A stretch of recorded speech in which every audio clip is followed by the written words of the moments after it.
Hello, HPLD users. Welcome to your November 2025 newsletter audio edition. We've got Ask a Librarian, Santa's Librarian, Playaways, and Daughters of the American Revolution.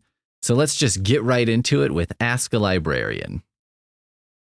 In this edition, we've pulled a couple questions from the old internets, and with gifting season coming up, we thought it might be good to take a look at some books as gifts sort of questions. So here's our first question. I asked my husband not to write in a hardback artistic cover book I bought for my son. I've been buying hardback books with decorative covers for our son, 6M, since he was born. Recently, I bought a book that had different things boys would enjoy learning about, how to make the best paper airplane, how to tie a knot, how to use a compass, etc., in a hardbound art cover at a used bookstore. While showing my husband the book, he excitedly said he wanted to go through the book and teach our son the skills in the book. I replied I was glad he liked it, and that's how we left it. Tonight, he was telling me how they enjoyed the book and showed me that he had dog-eared the pages instead of using a bookmark. I said, please don't do that, it ruins the book, in more of a teasing manner, and later took him something to use as a bookmark. He then informed me he was also writing in the margins of the book, and I got a little perturbed and said, no, don't do that.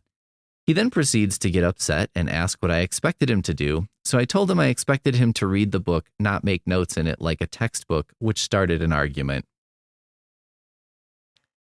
Now he's saying that if I am not okay with him writing in the book and basically doing whatever he pleases with it, he won't do anything with it and won't be teaching the skills to our son, and I basically ruined their fun. I tried to compromise and let him put post-it notes in it and had no issue with any type of notes being made otherwise and put in the book. I just don't want it written in directly or abused. Who's right here? And here's the answer. Well, I'm a librarian, and my personal library is eclectic. There are some books that are worth a bit of money, nothing wild, don't set up an elaborate heist to get at my book collection, you'll be disappointed. Some books that are rare but financially worthless, some utter trash, and then there are items that I've kept because they have a different kind of value. One of my most treasured books is a paperback copy of Survivor by Chuck Palahniuk.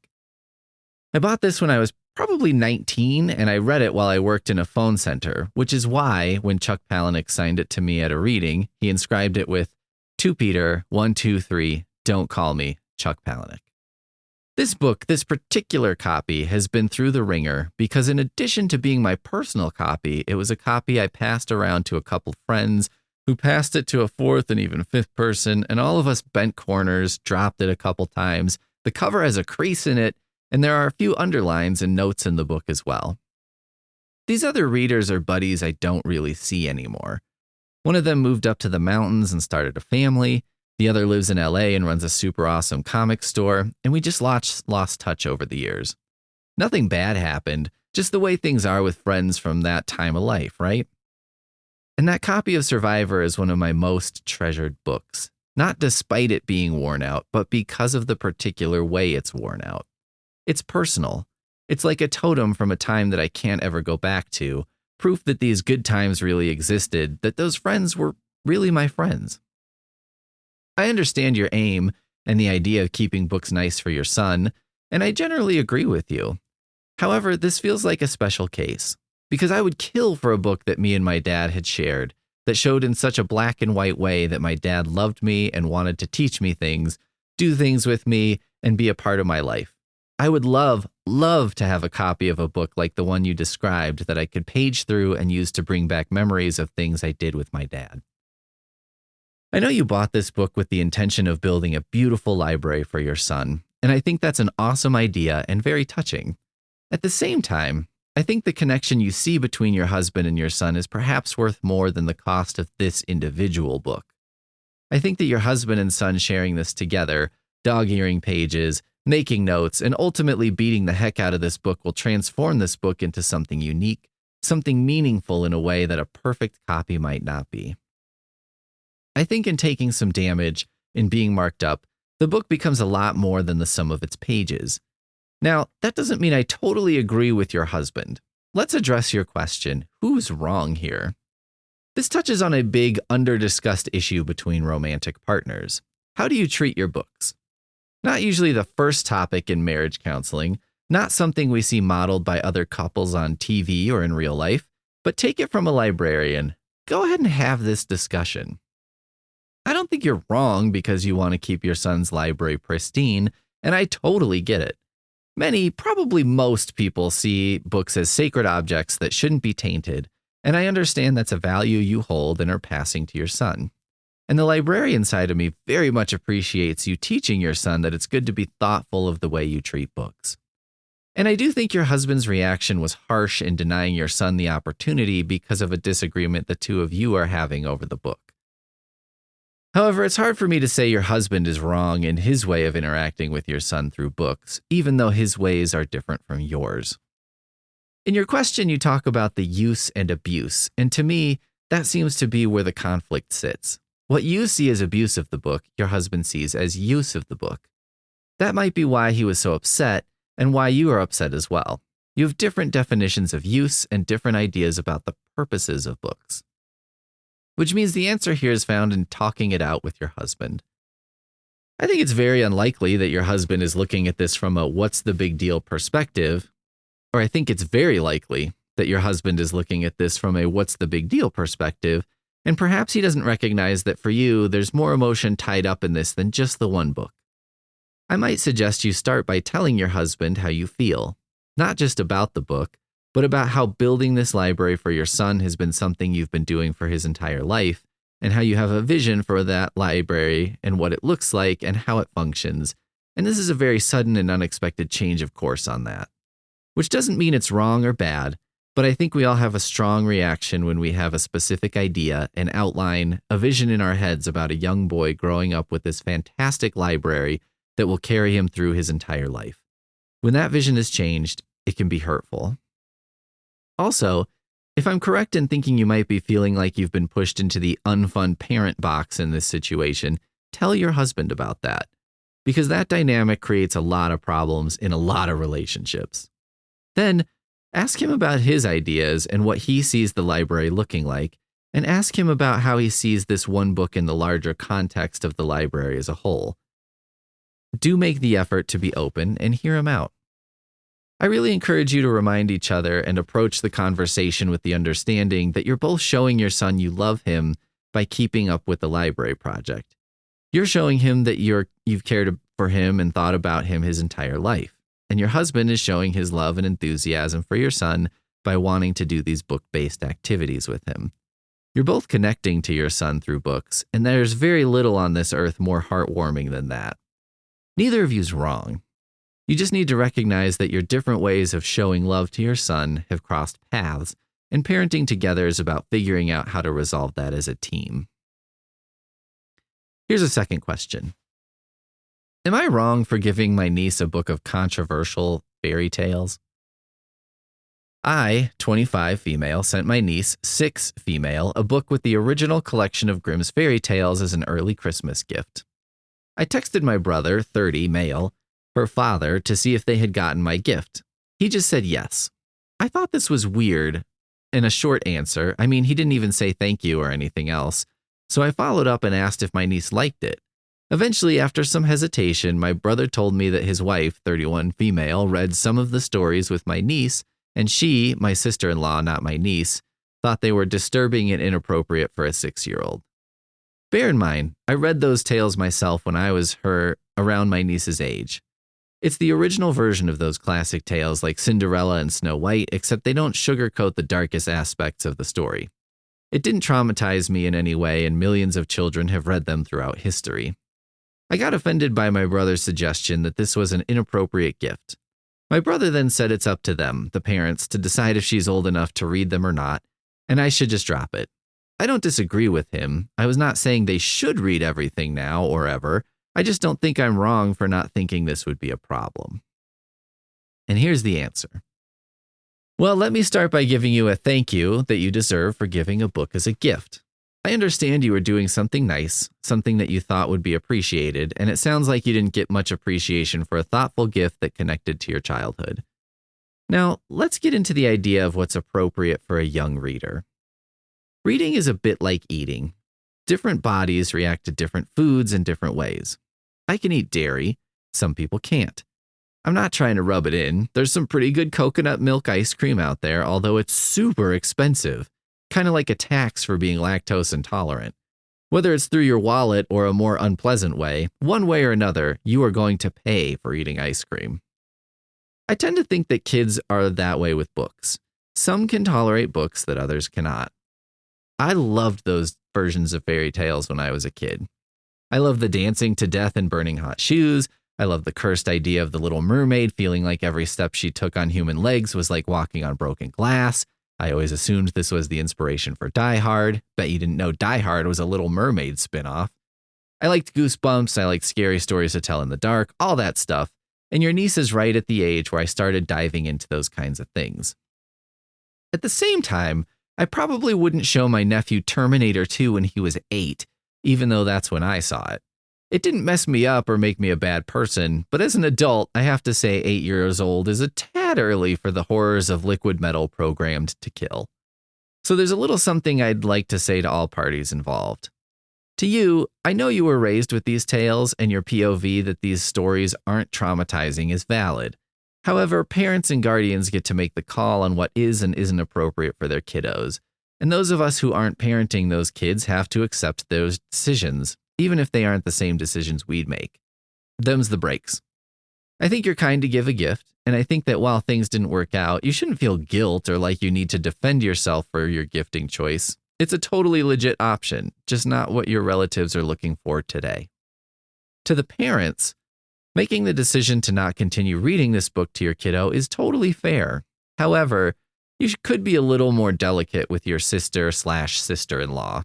Saying that those stories were disturbing makes your sister feel like she's done something horribly wrong, or that you're judging the things that are a core part of her childhood and personality.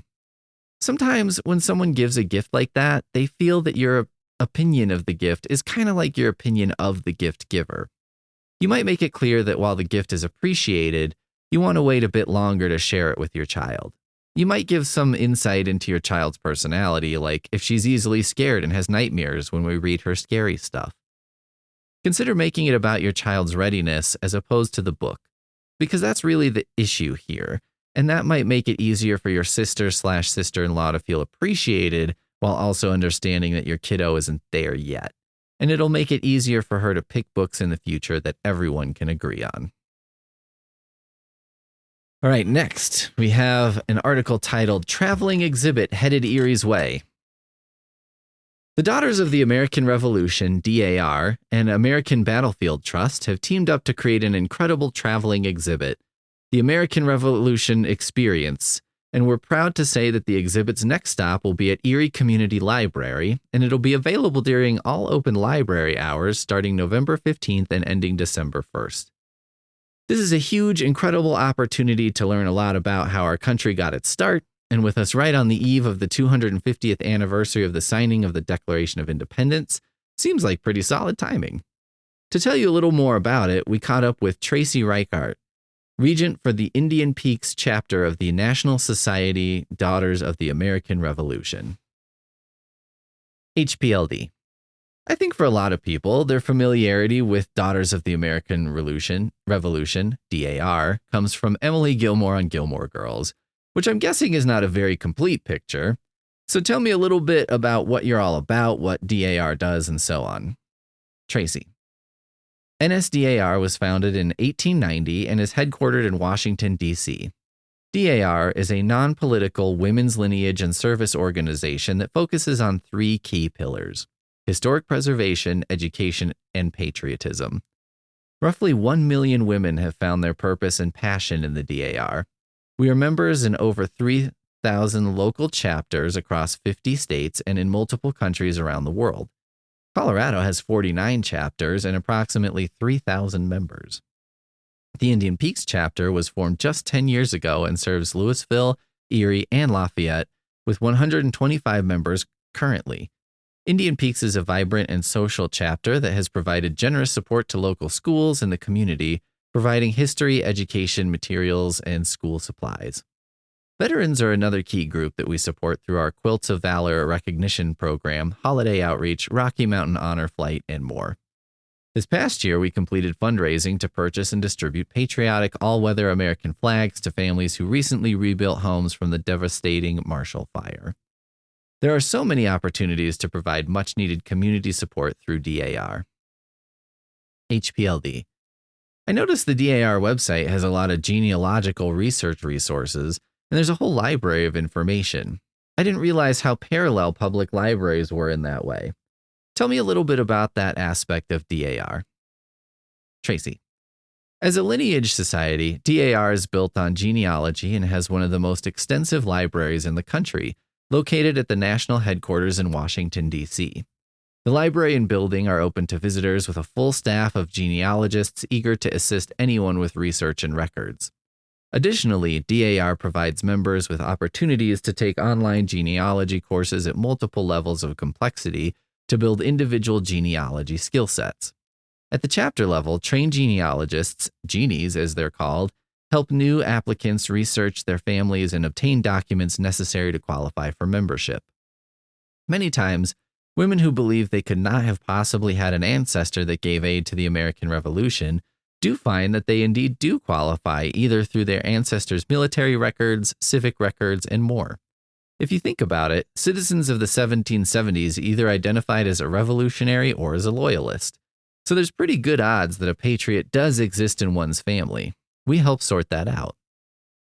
HPLD. I was looking through your membership and I saw highlighted an architect, a farmer, a nun, firefighters, military folks, and a few librarians. What do you think it is about DAR that appeals to people in such different fields or of such varying interests? Tracy. There's literally something of interest for everyone in DAR. Each member comes with their own individual passion and can engage in a variety of activities and events, as much or as little as they would like. Through common interests in conservation efforts, women's topics, patriotism, history, education, literacy, DAR is a vibrant group of women who enjoy volunteering and participating in social events together. DAR is an incredibly rewarding experience. HPLD. Let's talk about the display going up at Erie Community Library. Tell me a little bit about it. What's in it? What's it about? Tracy. There are lots of details about it at the American Battlefield Trust website, and some of their highlights include bits about how people choose sides during a war, roles in the Army, including lots of non-combatant roles, and how the legacy of the American Revolution is still visible all around us today. HPLD. When we spoke previously, you mentioned that the exhibit is great for around third graders and up with no upper limit, and that there are interactive elements, especially for kids. Tell me a little bit about those interactive, kid-friendly pieces. Tracy. The exhibit is great for the entire family and is specifically geared for middle school to high school student ages. However, younger children will benefit from exposure to the exhibit with hands-on materials made available to engage younger students at the exhibit area. We also plan to provide Spanish language guides to participants needing assistance. A fun Revolutionary War scavenger hunt will round out the available activities. HPLD. It's okay to come if you really don't know much about American history or government and that kind of thing, right? There isn't a test you have to pass and you won't be totally lost even if you have very little background in American history. Tracy. What I love about the exhibit is that you don't have to have any knowledge of the American Revolution or the history of the United States. The exhibit is a sequential journey told over multiple high-quality color panels that takes each participant through the history of numerous causes that led up to the Revolution. It explains how peace talks failed and ultimately led to that first shot heard round the world confrontation between the Patriots and the British in 1775 in Concord and Lexington.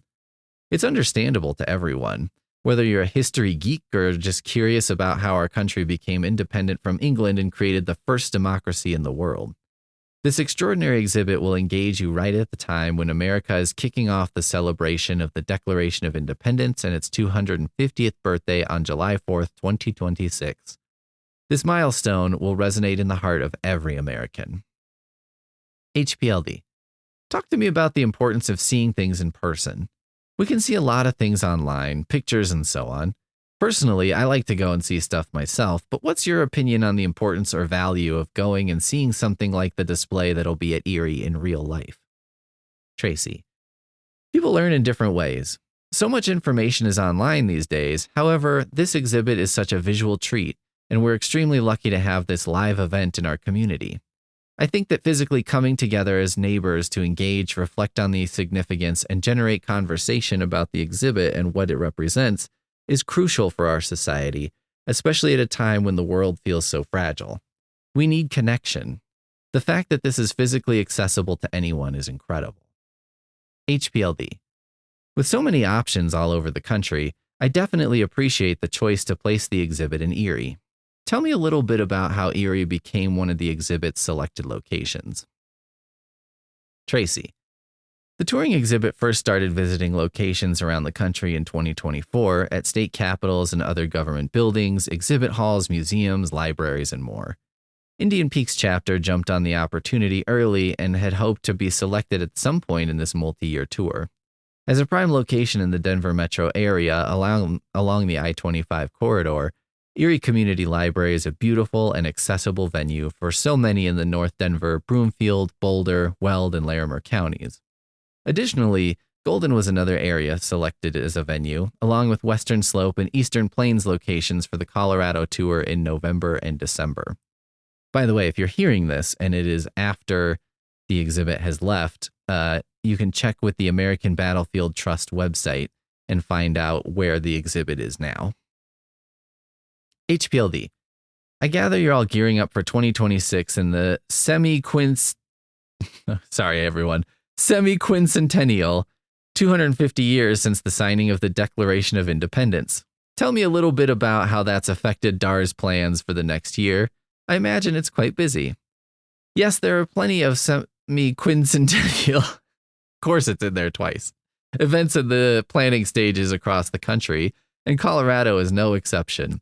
Additionally, next year marks Colorado's 150th state anniversary that coincides with the 250th, and there are lots of plans coming on that also. Stay tuned as DAR introduces events and celebrations for both the state and local areas. HPLD. I saw that DAR offers scholarships and that window opens in November. We serve a lot of folks with kids headed to college, so that might be of interest. Can you tell me anything about that? Tracy. Yes. As a part of our education pillar, DAR offers chapter, state, and national level scholarships to high school seniors, students in undergraduate and graduate programs, and even trade schools. Our local chapter would be happy to work with anyone interested in pursuing these scholarships that typically begin at the local level and then work their way through other screenings at the state and national level.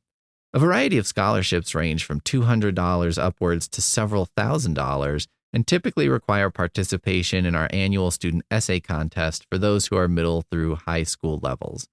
Additional scholarships at higher levels of study are more merit and needs-based. Please contact Indians Peak Chapter NSDAR directly via email at ipregent@gmail.com for more information. HPLD. Let's give everyone the details about the display, the dates when it's available, and I just want to remind everyone it's free and there's no registration. You can just come check it out anytime the library is available. Tracy. I hope everyone in the community and even classroom field trips will take advantage of this incredible opportunity to view the American Revolution experience. This free national touring exhibit will be held at the Erie Community Library from November 15th to December 1st during standard library hours each day. Educational handouts, themed puzzles, and games along with an exhibit scavenger hunt will be available as hosted by Indian Peaks chapter members. HPLD. If people want to learn more about DAR, where should they go? Tracy. To learn more about the National Society Daughters of the American Revolution, please go to the national website www.dar.org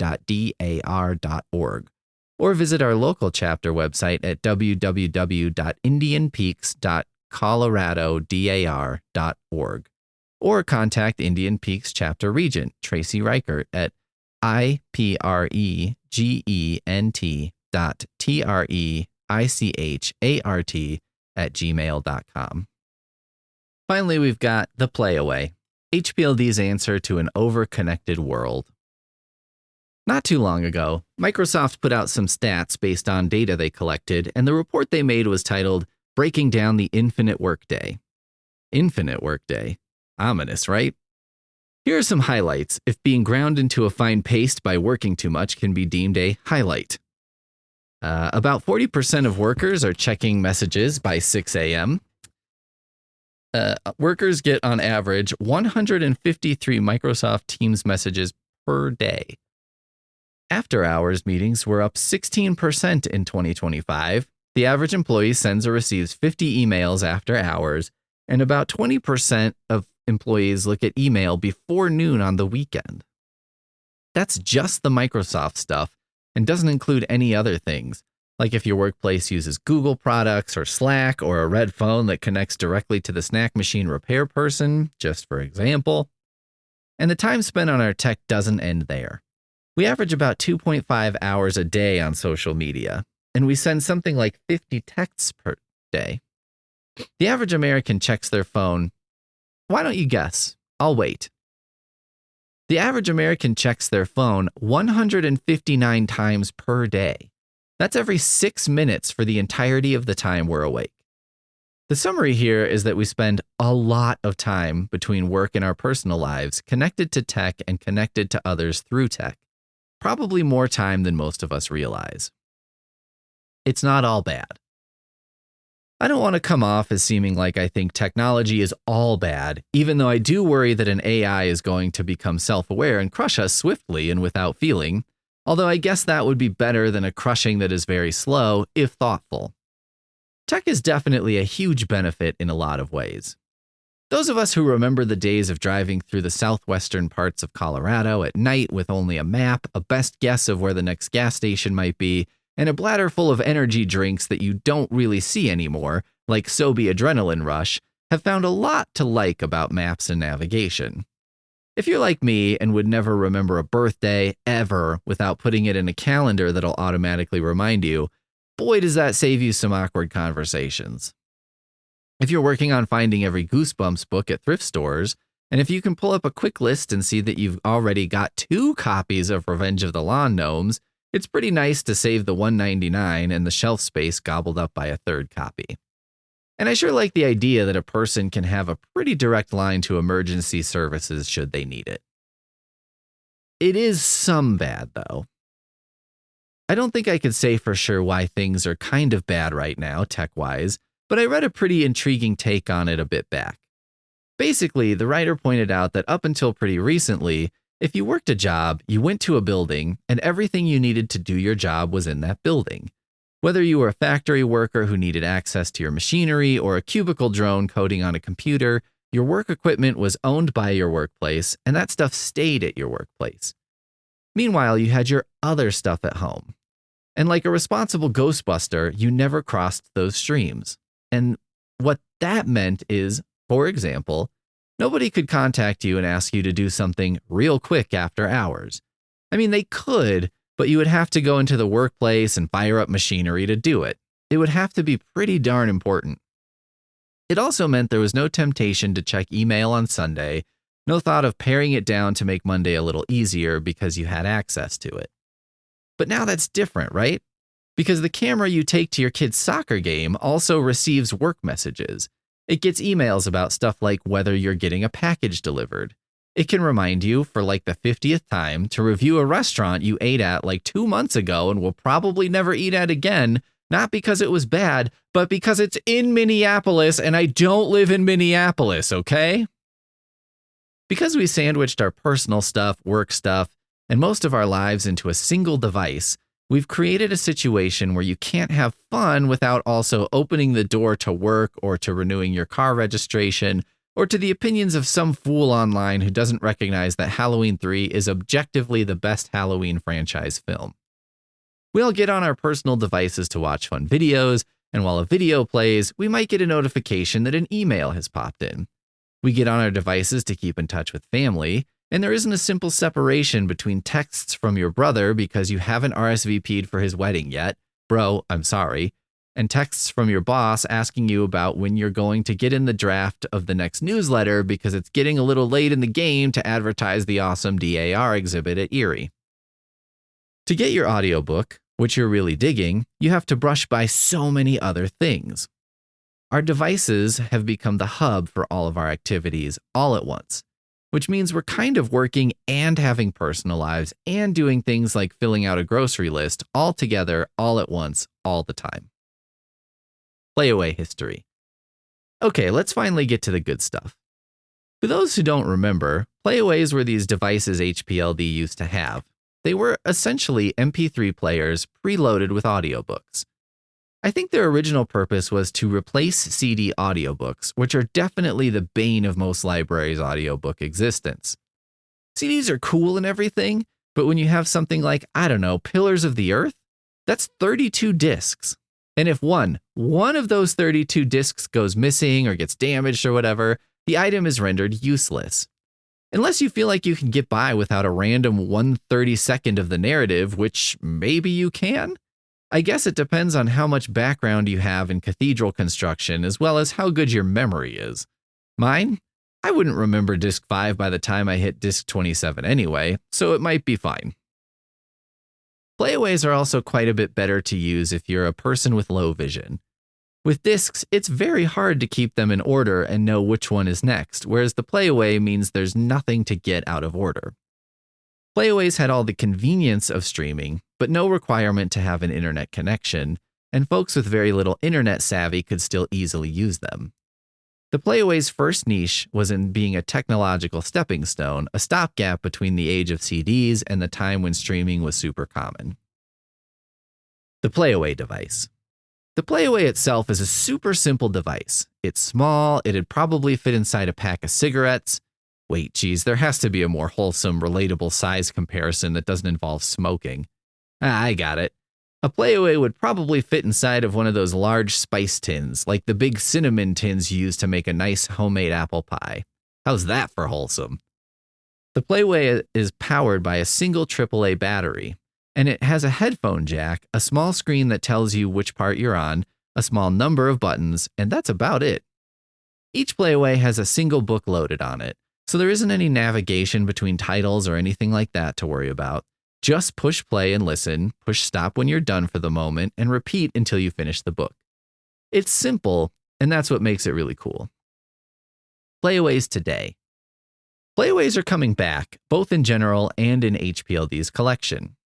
I think a big part of why Playaways are coming back, why HPLD is getting back into the Playaway game, is because people want to listen to audiobooks, and as much as we all love Libby and Hoopla, it's nice to be able to listen to something that's not playing through the same device you use to get your email, the device you use to doomscroll Reddit, the device that serves as an inbox to any kind of request any person might make of you at any time.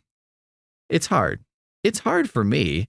When I pull up my phone to do something specific, gosh, maybe there's something new on YouTube for me. That Instagram app sure is mighty tempting, what with its gummy peach ring icon colors and all. When I use a Playaway, though, there are no stops on the way, nothing to distract me. I pick it up, turn it on, boom, we're right back in the story. And that's why I encourage you to give a Playaway a try. They're fun, they're incredibly easy to use.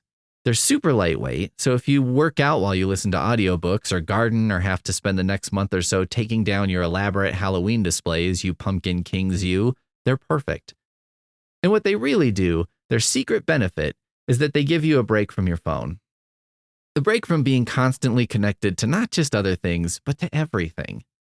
I'm not here to tell you that you should completely separate from everything, that you should never text your brother back about his wedding. Again, I am so sorry. But I am here to suggest that if you try it out while you do some chores, while you sit in the car and wait for your kid's soccer practice to end, you might find that if you listen to audiobooks on a device that's not connected to the entirety of human knowledge, all content ever created, you might have a better, deeper, more focused experience with audiobooks that are ultimately more pleasing. You might actually finish more audiobooks too. And even if you're not the hugest audiobook person, you might just appreciate a break from your phone. If nothing else, I say we all make the attempt to cut down from 159 phone checks per day to a more reasonable, 99? Keep it in the double digits if we can. Maybe just on the weekend? And that ends our November newsletter from 2025. Thanks to all of you for listening, and we'll see you in about a month.